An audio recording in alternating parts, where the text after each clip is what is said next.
Magandang gabi po, Ginoong Soriano. Ah, Bago po ako magtanong, dalawa po itong itatanong ko.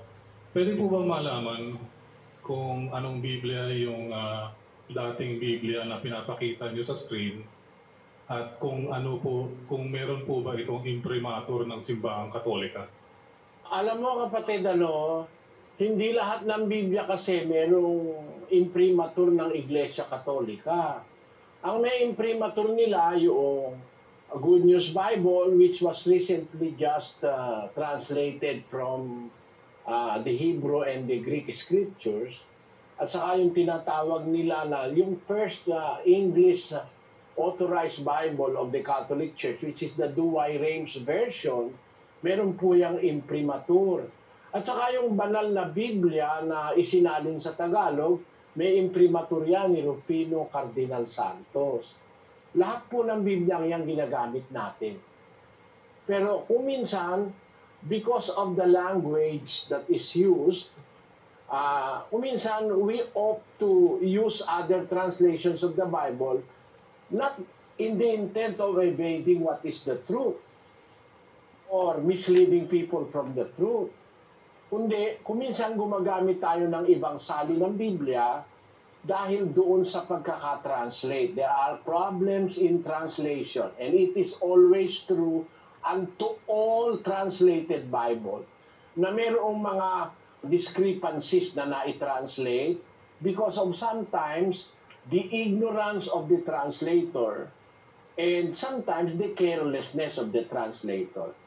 Pero kung gusto nyo na sagutin ko kayo from Bibles that have or that bear the imprimatur and the nihil obstat of the Catholic authorities, pwede po, kapatid na Enrico. Maraming salamat po, Ginoong Soriano. So magtatanong na ako ng aking unang tanong po. Naniniwala po ba kayo na kapag namatay ang isang tao, wala na siyang consciousness o knowledge o memory o even judgment? So kapag namatay na yung isang tao, yung ganong klaseng kaisipan niya dito sa ibabaw ng lupa, wala na po ba? Hindi po natin pwedeng ilimit sa ganon, kapatid. Meron tayong malawak na pananaw sa karunungang nakasulat sa Biblia. We will not limit such things to a particular area of the human existence. Ang unang-una po, meron po tayong mahahalagang mga sangkap ng pagkatao. I will read it from the Catholic Bible, ang banal na Biblia na may imprimatur ni Cardinal Santos.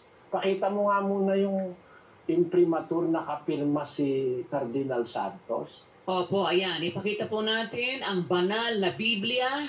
Mayroon pong nihil obstat ni Mario Baltasar, imprimatur Rufino J. Cardinal Santos, Arquiepos Manilensis. Sahin natin sa Biblia na yan, ang unang Tesalonica 5:23. Naway pagkalooban kayo ng Diyos ng kapayapaan ng isang ganap na kabanalan at maging malinis ang buo ninyong pagkatao sa espiritu, kaluluwa at katawan sa pagdating ng ating Panginoong Hesukristo. Ang sinasabi po diyang buong pagkatao ay binubuo ng espiritu, kaluluwa at katawan. Yung pong katawan, pag namatay na po yun, inilagay na sa simenteryo, wala na pong alam yun. Yun yung sinasabi sa Ecclesiastes. Doon din sa Biblia na yan, kapatid na Daniel, sa 9 Gs. Ang lahat ng magagawa mo, gawin ng buong kaya mo, sapagkat walang gawa, katwiran, kaalaman o karunungan man sa daigdig sa kailaliman na iyong tinutungo. Ibig sabihin nun, sa Seol, sa original na Hebrew, ang ginamit na salita ay Seol. But it was translated in the Tagalog Bible of the Catholic as daigdig sa kailaliman. Ayun. Ngayon, Seol, it simply means the grave or the sepulcher. Wala nang magagawa roon. Alin? Yung katawan. Yun lang naman ang patay sa'yo na walang magagawa yung katawan . Di ba? Pero merong ganitong provision si Kristo, kapatid na Daniel, sa Mateo 10 at 28. Huwag kayong matakot sa mga pumapatay sa katawan, ngunit di nakapapatay sa kaluluwa. Manapay matakot kayo sa nakapagpapahamak ng kaluluwa at katawan sa impyerno. Meron palang instance, napatay yung katawan mo nung masasamang tao, pero hindi naman mapapatay ang iyong kaluluwa. Diba? So, beyond the death of your physical body, yung katawan mo, the soul continue to exist. Huwag kayong matakot sa pumapatay ng katawan, ngunit di nakapapatay sa kaluluwa. Salita po yan ng Panginoong Hesukristo eh. Kaya, kapatid, yung tanong niyo po, ang sagot po ng Biblia ron, naniniwala ba ako na pagka namatay ang tao, wala na po siyang consciousness? Tama po yun. Alin doon? Yung katawan. Pero yung kaluluwa at yung espiritu, meron pong ibang kalagayan yon. Basahin naman natin sa 6:9 ng Apokalipsis. Diyan din sa Bibliang Katoliko, kapatid na Daniel. Nang buksan ang ikalimang tatak, nakita ko sa ilalim ng dambana ang mga kaluluwa ng mga pinatay ng dahil sa salita ng Diyos at dahil sa kanilang patotoo. Sumigaw sila ng buong lakas, "Hanggang kailan, O Panginoon, banal at tunay, hindi mo igagawad ang katarungan at ipaghihiganti ang aming dugo sa mga mamamayan sa lupa?" Ang bawat isa sa kanila ay binigyan ng maputing damit at pinapaghintay sila ng kaunting panahon hanggang sa maganap ang bilang ng kanilang mga kasama at mga kapatid na mamamatay ding tulad nila. Yun, yung mga kaluluwa doon sa ilalim ng dambana sa langit, yung kaluluwa ng mga taong matutuwid, nagsisigaw ng malakas na tinig, "Hanggang kailan, O Panginoon, banal at tunay, hindi mo igagawad ang katarungan at ipaghihiganti ang aming dugo sa mga mamamayan sa lupa?" Ang sabi sa kanila, binigyan sila ng mapuputing damit, pinapaghintay sila, maghintay pa kayo ng konting panahon hanggang sa maganap ang lahat ng bilang ng mga papatay na mga kapatid ninyo. So meron silang communication with God. May consciousness yung mga kaluluwa, kapatid. Yun po ang sagot na nasa Biblia. Maraming salamat po. So makatuwiran din pala at marapat din na ipagdasal namin yung mga aming mahal sa buhay na yumao na. Hindi po makatwiran, kapatid. Bawal naman ng Diyos na makipag-usap ka sa patay. Kasi ang gusto nga ng Diyos, magpahinga sila eh. Hindi sila binibigyan ng Diyos ng karapatang makipag-usap, kagaya ng iba, kinakausap yung mga patay, gaya ng mga espiritista. Bawal ng Diyos yun eh. 18:10 ng Deuteronomio. Huwag makakasumpong sa iyo ng sino mang maghahain ng kaniyang anak na lalaki o babae sa apoy, ninang manghuhula sa mga ulap, manggagaway, mahiko, ninang mangkukulam, sumasangguni sa mga multo o espiritu, tumatawag sa mga patay. Ang sino mang gumawa ng mga bagay na iyan ay kasuklam-suklam sa Panginoon. Ang gumagawa ng bagay na yan, yung sumasangguni sa patay, sa mga espiritu, sa mga multo, mga karumal-dumal sa Panginoon yan. Alam mo, kapatid, kasi kahit na yung mga kaluluwa may consciousness, they are barred. They are stopped by God in communicating with the living. Hindi sila pinapayagan ng Diyos, pinagpapahinga nga sila 14:12-13 ng Apokalipsis. Ganito nga ang pagtitiis ng mga banal, yaong mga tumutupad ng mga utos ng Diyos at may pananampalataya kay Jesus. Nakarinig ako ng isang tinig mula sa langit na ang wika, "Isulat mo, mapapalad ang mga namamatay sa Panginoon mula ngayon." Oo, wika ng Espiritu, naway mamahinga sila sa kanilang mga pagpapagal sapagkat kasunod nila ang kanilang mga ginawa. Ayun, ang mga sa Diyos na taong naging dapat sa Diyos, nasa period ng pamamahinga, samantalang naghihintay ng paghuhukom. Ang sabi doon sa English, "Blessed are the dead which die in the Lord from henceforth. Yea, said the Spirit, that they may rest from their labors, and their works do follow them." Ibig sabihin, ang patay nasa panahon ng pamamahinga. Ayaw naman ng Diyos na yung mga buhay, istorbuhin mo yung mga patay at kausapin mo. Although, masasabi mong meron silang consciousness, pero hindi pumapayag ang Diyos na kausapin ng mga buhay, yung mga patay. Ayun po ang nakasulat sa Biblia, kapatid. Maraming salamat po. So, yung ginawa po ni Kristo, na umakyat siya sa bundok ng Tabor at kinausap niya si Moises at si Elijah sa harapan ng kanyang 3 apostol, bakit po niya ginawa yun? Samantalang patay na si Moises at si Elijah. Hindi naman po kasi tao si Kristo eh. Hindi naman siya tao. Ang tao naman ang pinagbawalan makipag-usap sa patay eh. Kasi halimbawa, kakausapin mo yung patay na lola mo. Ano? Kung yung patay na lola mo, hindi naman totoong sasabihin. No? Halimbawa, lola mo, sinungaling, hindi naniniwala sa Diyos. Patay na, magsisinungaling pa rin yun eh. Kaya inililigtas ka ng Diyos dun sa mga kasinungalingan. Pero kung kakausap si Kristo, walang makakaloko sa Kanya. Hindi ho ba? Ganun po yung kapatid. Sige po. Maraming salamat po. May last question na po ako. Hindi po kayo, sinabi nyo na hindi kayo naniniwala sa Blessed Trinity or Holy Trinity dahil wala yun sa Biblia. Tama po ba? Hindi po ganon. Yung ideya na sinasabi ng Katoliko, doon ako hindi naniniwala. Kasi wala sa Biblia yon.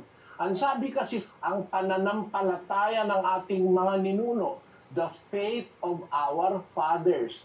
Ano nakasulat dyan, Sis Luz? Ang nakasulat po dito sa Kabanata 1, ang pinagpalang Trinidad, ang pagkakatawang tao at iba pa. Iniaaral ng Iglesia Katolika na may isang Diyos lamang na walang hangga sa kaalaman, sa kapangyarihan at sa iba pang mga kabutihan na lumikha ng lahat ng bagay sa pamamagitan ng kanyang walang hanggang kapangyarihan at namamahala sa lahat ng ito sa pamamagitan ng kanyang katalagahan. Sa isang Diyos na ito'y may 3 iba't ibang persona, ang Ama, ang Anak at ang Espiritu Santo na tunay na pantay-pantay at walang pagkakaungusan. Gusto kong kapatid na anyayahan ko ang iyong pansin, kapatid na Enrico, sa doktrina ng Iglesia Katolika na may isang Diyos na gumawa lahat ng bagay. Tapos sabi diyan, siya'y namamahala sa lahat ng bagay na ito sa pamamagitan ng kanyang katalagahan by nature. Mali po yun eh. Hindi lahat ng bagay pinamamahalaan ng Diyos by nature. Maaari yung physical creation, pinamamahalaan niya by nature. Pero even unto physical creation, may iba siyang pamamahalang inilagay. Halimbawa, sa iglesyang nasa Biblia, hindi nature ang namamahala. Ang namamahala si Kristo at mga apostol. Yun po. Kaya yung pagkaka-define noong tinatawag na Blessed Trinity, meron ng agad na failure sa Biblia na sabihin, all creation is being ruled by God, by His providence, yung kanyang katalagahan, it will apply na para bang ang namamahala lahat yung katalagahan, yung hindi ganon. Iba't ibang pamamahala ang Diyos. May pamamahala siya sa mga anghel, may pamamahala siya sa nature, may pamamahala siya sa kanyang church. Iba-ibang pamamahala. Gaya ng sinasabi ni Apostol Pablo sa 12:5 ng unang Korinto. At may iba't ibang mga pangangasiwa, datapwat iisang Panginoon. Hindi sa isang paraan lang namamahala ang Diyos. Ang kapansin-pansin pa sa doktrina ng Trinidad, ang sabi, sa isang Diyos na ito may 3 iba't ibang persona. Ang Ama, ang Anak at ang Espiritu Santo na tunay na pantay-pantay at walang pagkakaungusan. Doon po ako tutol, kapatid. Di naman ako tutol na may Ama, may Anak at saka may Espiritu Santo. Nasa Biblia yun eh. Ang tutol ko lang, yung salitang Trinidad wala sa Biblia. Invented yan yung salitang Trinity. At saka yung thought ng Trinity, yung idea ng Trinity na nagsasabi na yung tatlo raw pantay-pantay, walang pagkakaumusan. Labag po sa Biblia kasi ang Ama hindi kapantay na perfectly equal to the Son. Ang sabi kasi diyan sa English, perfectly equal to each other. They are not perfectly equal to each other. Sabi nga ni Kristo sa 14:28 ng Juan, paroroon ako sa Ama sapagkat ang Ama'y lalong dakila kaysa akin. At hindi lang kaysa Kanya, lalo pang dakila kaysa lahat. Dis ng Juan, kapatid na Daniel. 29. Ang aking Ama na sa kanila ay nagbigay sa akin ay lalong dakila kaysa lahat at hindi sila maaagaw nino man sa kamay ng Ama. Ang Ama ay dakila kaysa lahat, dakila kaysa Anak, dakila kaysa Espiritu. Kaya naisusugo ng Ama ang Espiritu, naisusugo ng Ama ang Anak. Pero wala tayong mababasa sa Biblia na naisusugo ng Anak ang Ama o naisusugo ng Espiritu Santo ang Ama. So they are not perfectly equal. Bakit? On a principle of in spirit that the Lord Jesus Christ taught us, may isang prinsipyong espiritual na ipinakikilala si Kristo. 13:16 ng Juan. Katotohanan sinasabi ko sa inyo, ang alipin ay hindi dakila kaysa kanyang Panginoon, ni ang sinugo man ay dakila kaysa nagsugo sa kanya. Pwede yung sinugo, dakila, kaysa nagsugo sa kanya.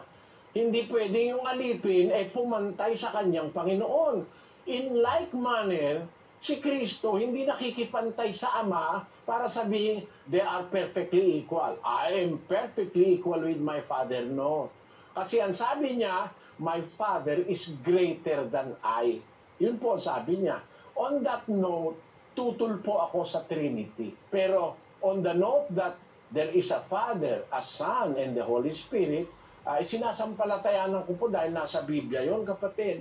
Pero yung paliwanag na sinasabing they are perfectly equal, mali po sa Biblia. They are not perfectly equal.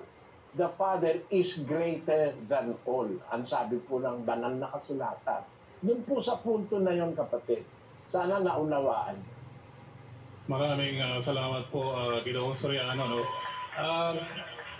Last na ho ito, no? Tungkol din po sa Trinity. Sumasang-ayon din po ako sa inyo na hindi sila pantay-pantay. Ngunit lahat sila ay Diyos. Tama po ba? Pero hindi kasi lahat ng Diyos ay pantay-pantay. Kasi ang Ama po tinatawag na Diyos ng mga Diyos. Kaya ang pakilala ni Kristo kay Maria Magdalena, paparoon ako sa aking Ama at inyong Ama, sa aking Diyos at inyong Diyos. So hindi sila pantay. Kahit na sabihin pang Diyos sila pareho, hindi pa rin sila pantay. Bakit? Ang Ama ay Diyos ng mga Diyos. Basahin natin sa awit. Ganito po ang nakasulat sa aklat ng awit, kapatid na Enrico. 136:2. O magpasalamat kayo sa Diyos ng mga Diyos, sapagkat ang kanyang kagandahang loob ay magpakailanman. Ang Ama po tinatawag sa Biblia, God of Gods. Diyos ng mga Diyos. Diyos si Kristo. Diyos din ng Espiritu Santo. Okay lang. Pero may Diyos pa sila. Sabi nga ni Kristo, paparoon ako sa aking Ama at iyong Ama, sa aking Diyos at inyong Diyos. Yun po. Salamat po kapatid na Enrico Maniago dyan sa Pandakan. Meron pa po tayo sa Pagudpud, Ilocos Norte. Nandun si kapatid na Rick Erese at si kapatid na Lito Quezon. Go ahead, Ilocos, please. Kapatid ni kapatid na Daniel, at narito po ang magtatanong. Ito po ang aking tanong. Ano po